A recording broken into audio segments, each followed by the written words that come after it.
You're listening to Channel 98.9 FM, Corry's radio alternative. This is Silvis, and it's time for Blue Zone's Corry Project Speaker Series. And in the studio today with me, I have Ashley Lawson from the Blue Zone. She's the Director of Public Policy Advocate. How are you today, Brian? Good. Welcome again, Ashley. And our special guest today is Chuck Gray, Community Development Director with Impact Corry. Did I get that right? You got that absolutely right. Great. Well, thanks for coming in today. Tell us, what do we want to talk about? Well, Impact Corry has been working pretty hard for the last year, and some things are starting to bear fruit. We've been meeting with 19 homeowners in the schoolhouse block area, which is a little bit north of Smith and east of North Center. And those homeowners are doing a matching grant and beautifying their homes. And they've been meeting with the city and getting ready, getting their contractors lined up, and that work is about to start. There's another 18 homes still working on the funding, hoping to get them all done this summer, but that'll be a big change you'll see in that neighborhood. Also, we're doing a project called Mission Main Street, which is going to renovate 21 addresses in the downtown district.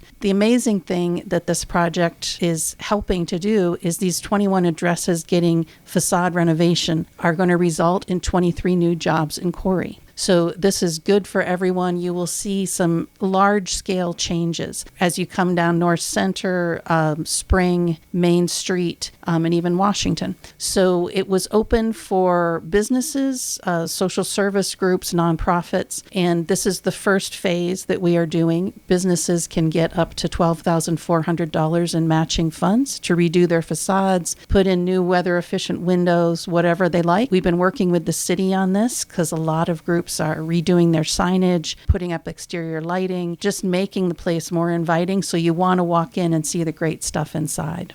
Wow. That's exciting. Yeah. Yeah. And the city has been a huge help with that as well, too. Those owners are now going through the city process for zoning applications, and you should see those starting to change over this month.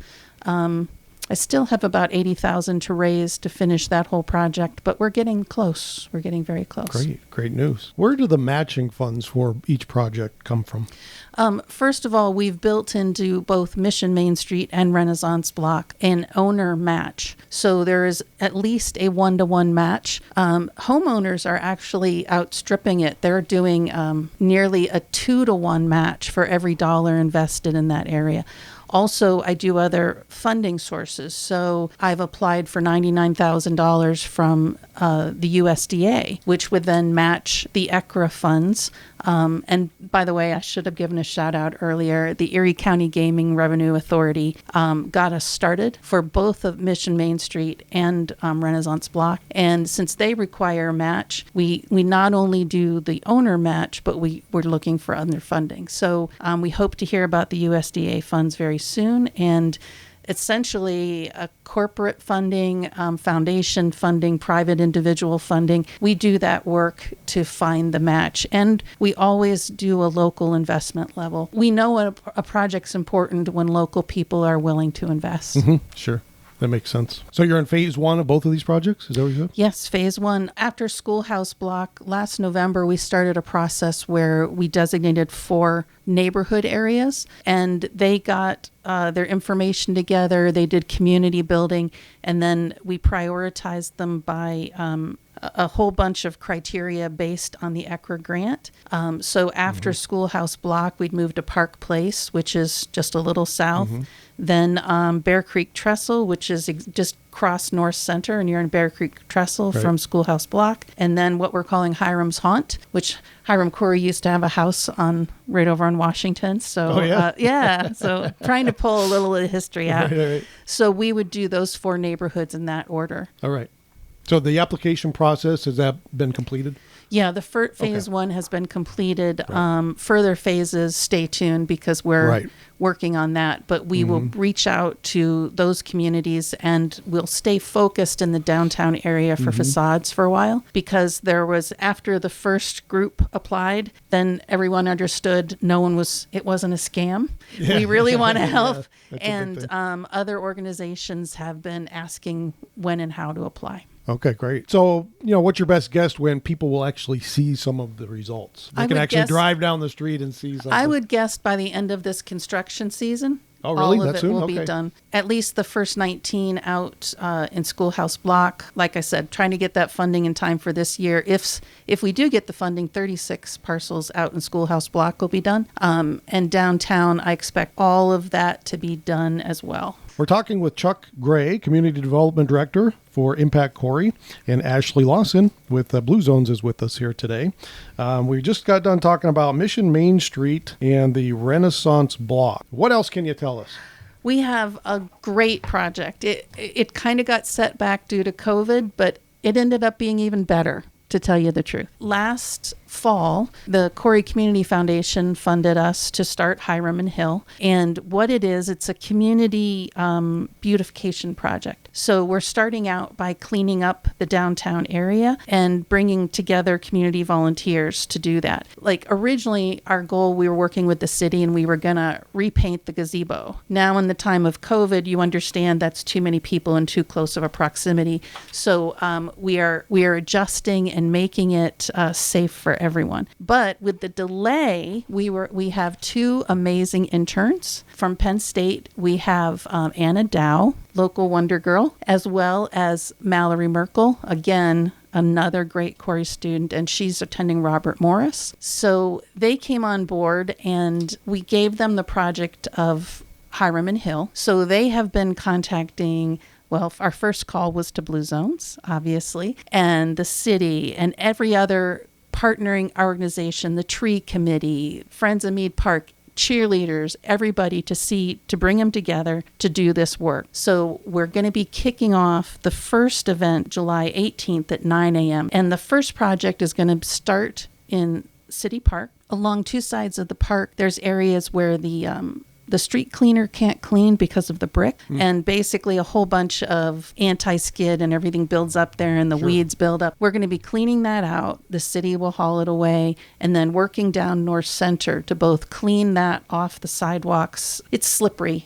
Walking on it, you know. Yeah. And It then kind of knocks you off your feet. Yeah, exactly. So we're going to get that out of there and we're going to weed and mulch the trees. The tree committee is going to be our resident experts on that, guiding people. And people can arrive at the southeast corner of the park and there'll be tables set through. They'll go through. We have protective equipment. They can sign up online. A lot of folks bring their own hand tools. They're assigned a small area to clean with a leader at each site. Then if they finish one, they get this awesome shirt. Go ahead. Joel Brennan from Deluxe Tattoo is designing our logo for it. It's going to be retro. It's going to be awesome. So volunteers will receive a shirt for their participation. So they can complete one project or they can go right back through the line and get another. But we're making the event about an hour and a half long so people don't get worn out. But we also see some change downtown. Yeah, that's excellent. How can people get involved? They can go on the Blue Zones website, on the Impact Corry website. On Facebook, the application will be posted. So you can go online, you can fill out the application online, you can sign the waiver online, and then show up at the event. If people don't sign up in advance, you can still show up at the park, but you'll just have to fill out the forms. The shirts actually are going to lag a little bit because of the deadlines, but we will get the shirts out to all the volunteers. Okay, so that project is the 19th? Yes, and then we have And then what's next? The second round, July 30th at 6 p.m. and August 1st at 9 a.m. It depends on how far we get with this first project. If we make it the whole way down Center to Spring, that first project will be done, and the second project we're going to be taking on is painting the base of the light poles going down North Center because the salt eats away at them. Yep. As well as we're going to be working with the fire department and they're identifying and making a map of fire hydrants that we could paint because they do that on a rotating schedule and said they'd be happy for the help. Nice. Yeah. That's excellent. Chuck has been able to tell us today about some great changes coming to downtown Corry and some very visible changes within some neighborhoods and some ways that we can get involved in our community. As always, the Blue Zones Project is happy to help recruit volunteers for any organization that needs them in Corry. And we are currently asking if you are interested in seeing further change come to the community. The Blue Zones Project currently has a survey out there for an active transportation plan. And active transportation is walking and biking or wheeling or even riding the bus. And we want your opinion on what is already working well, what could be better here in the Corry community. So if you head to Blue Zone's Facebook, you will have an opportunity to fill out that survey and make your voice heard in Corry about transportation. Thanks, Ashley. I actually have that link right here in front of me, and it's surveymonkey.com/r/Corry Walk Bike Plan. Yeah, so you're probably not going to remember that, so head on over to the Blue Zones Facebook page and check it out from there. Okay, thank you, ladies. We've been talking with Ashley Lawson, Director of Public Policy Advocate at Blue Zone's Corry Project, as well as Chuck Gray, our special guest today, Community Development Director at Impact Corry. Any final closing thoughts?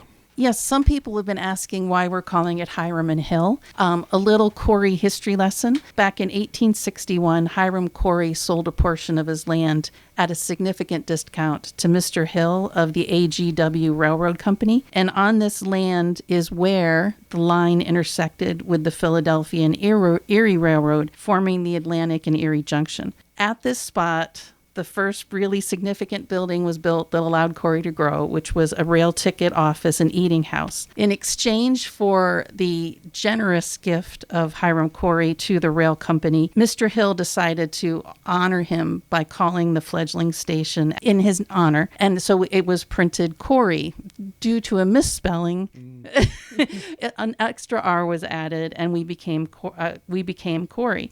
But from this act of neighborliness, of kindness, of giving up personal reward for community benefit, our city was able to grow from a valley swamp area into what it is today. And we just want to celebrate that community spirit by naming it after these two gentlemen that showed what we're all about. Very nice. Yep. I think I may have heard that story. Yeah. And Nice. Thank you to the ladies at the Historical Society for helping with that as well. Yep. Well, on that note, we're going to close it up, but thank you so much coming in today, Chuck and Ashley. Thanks for having us. Thanks for having us.